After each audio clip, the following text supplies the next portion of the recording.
What's going on, guys? Bustle60 here, back to another video, and today I have an album review for you guys. Today I'm going to go over the newest studio offering from Nocturnus AD, Unicursal. This album comes out on the 17th of May of 2024 on Profound Lore Records. This is their band's... Oh man, if you want to count Nocturnus, the actual band, this is technically the fifth album, but this is kind of... Oh man, how do I really describe this band's stature, if you will? So, this band technically formed in, I think, 86, 87 by Mike Browning when he was originally a Morbid Angel. He was actually the original vocalist. But after him and Trey Azagoth had a kind of a tenuous partnership, if you will. Let's just say it didn't end very pretty for both parties if you just look it up, essentially. And Browning went and formed Nocturnus, which had a really legendary album titled The Key, which is some very spacey, kind of synth-driven oriented death metal, which I haven't heard that album, but I've heard really damn good things. But I did hear this album was coming out, and I was a little anticipated for it because, well, it's a first album listen for me, and I have heard of Nocturnus, obviously.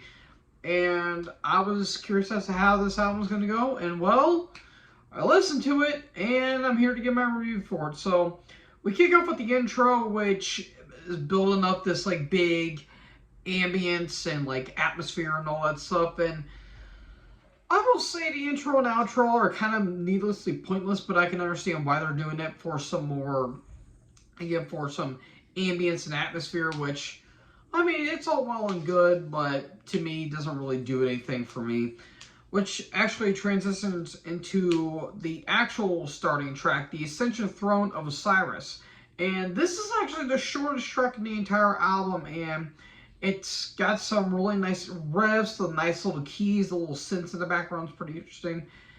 And the vocals kick in, and I'll get to it later on, but the vocals are, how should I put this, interesting, I guess you could say. I'll talk about more when I get into the negatives, but let's just say the vocals are kind of an interesting taste, if you will. Song's pretty solid throughout, but this and the next track, Cephalogod, doesn't really do anything for me. It doesn't really stand out per se.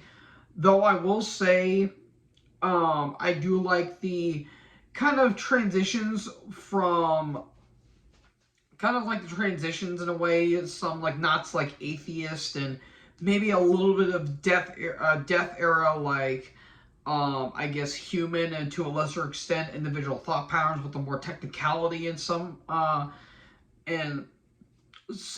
way. And then we get to actually the longest track on the entire album with Mesothelic, I think that's how you say it, just about 9 minutes. And I kind of like the opening to it. It has this really nice like tribal percussion to it. Kind of reminds me a little bit of Nile in some regards. And I kind of like the bass in it. The bass is a little prominent in the mix, or a little prevalent, if you will. And I mean, again, the vocals are very interesting. And I really like the guitar leads, which I actually really think is really interesting. And I think the song itself is actually pretty good for what it was. And then we get to Organism 46B, and again, it's probably one of the shorter tracks in the entire album, and again, kind of fades in the background in some regards, and again, I'll kind of lead to a negative, but in some ways of a positive. I really like the, kind of like the spaciness that it's going for, which might be a bit of a pro when I get into the pros and negatives. Then we get to Mission Malkuth, I think that's how you say it. Has some really nice riffs in it. I really do like the riffs, and I kind of like the drumming on that song in particular. I really like the drumming.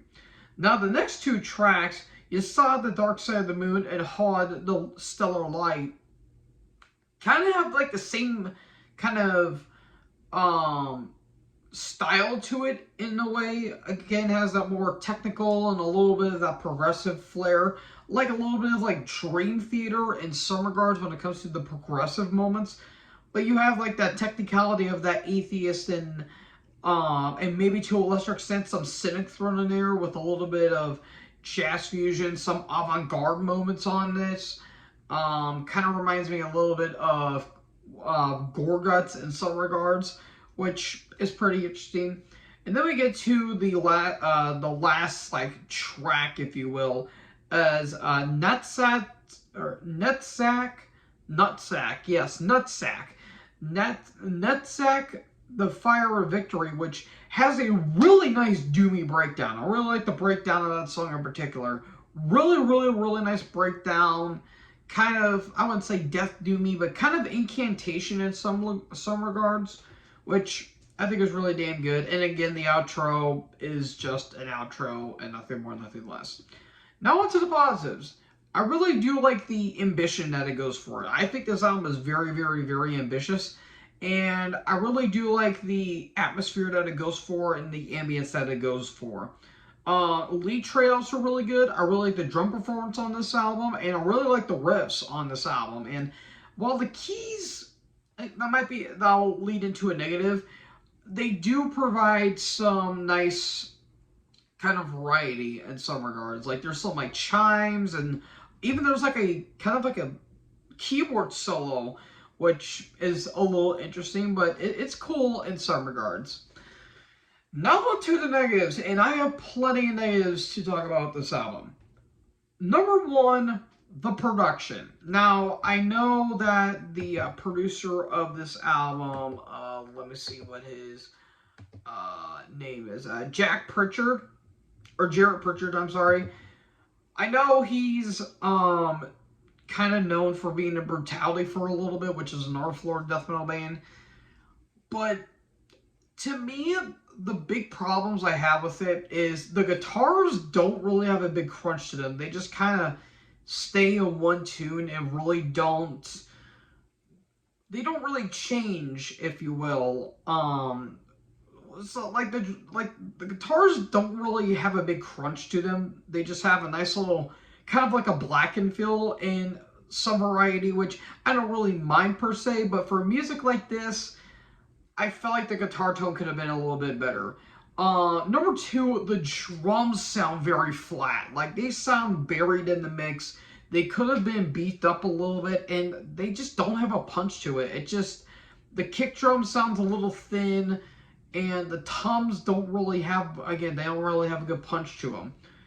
And another, my third complaint, there's no really bass in the mix. Like, the bass only shows up like, every so often, but it doesn't really have a good flair to it.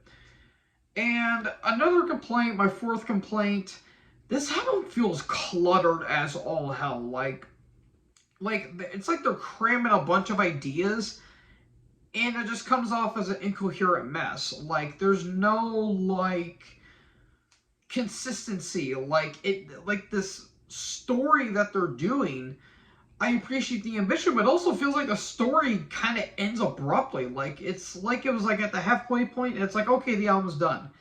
Like, the narrative is unique, but the problem is the music behind it just is kind of messy in some regards. And then my final really big complaint about this album, the vocals. Look, Mike Browning, I'm willing to bet has really good vocals, but man, it sounds very weird on this album. He sounds like a Power Rangers or a Teenage Mutant Ninja Turtles villain. Like, it's very, very weird. Like, this vocal style can fit for like a power metal album, but not a death metal album. Like, his vocals remind me of John Greeley from his little bit of Iced Earth on Night of the Stormlighter. Like, his vocals kind of remind me a little bit with a little more monotone to it.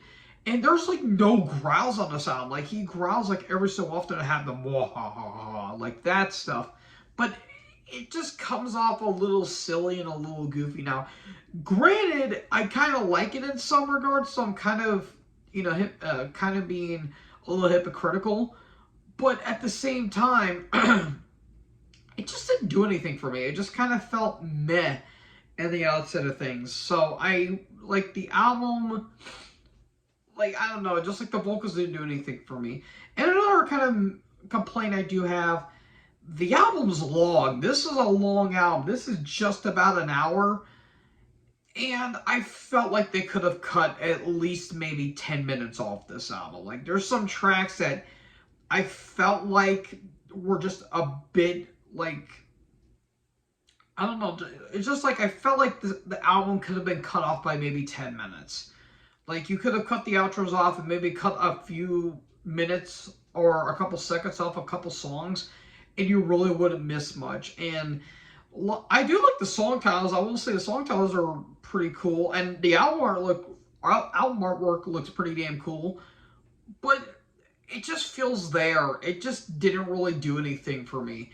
It's not bad, but it's not really great in the outset of things. So all in all, I'm going to give this a 2.25.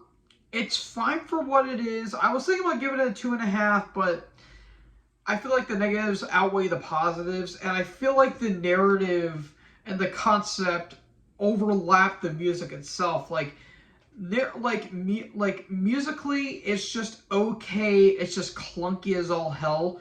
But narrative-wise, it's interesting. It's just the music itself didn't really complement the narrative. So, yeah, that's just me personally. But, I mean, if you like it, more power to you. But to me, it was just meh in the outset of things. So, yeah, 2.25 for me. That's just my opinion. So, folks, what did you guys think about Nocturnus' AD Unicursal? Let me down in the comment section below. Make sure you guys leave a like, leave a comment, tap that big red subscribe button, and tap the bell so when I upload, you guys will be notified. Thank you guys so much for watching this video. Most importantly, join the herd. I'll talk to you guys next video. Peace out.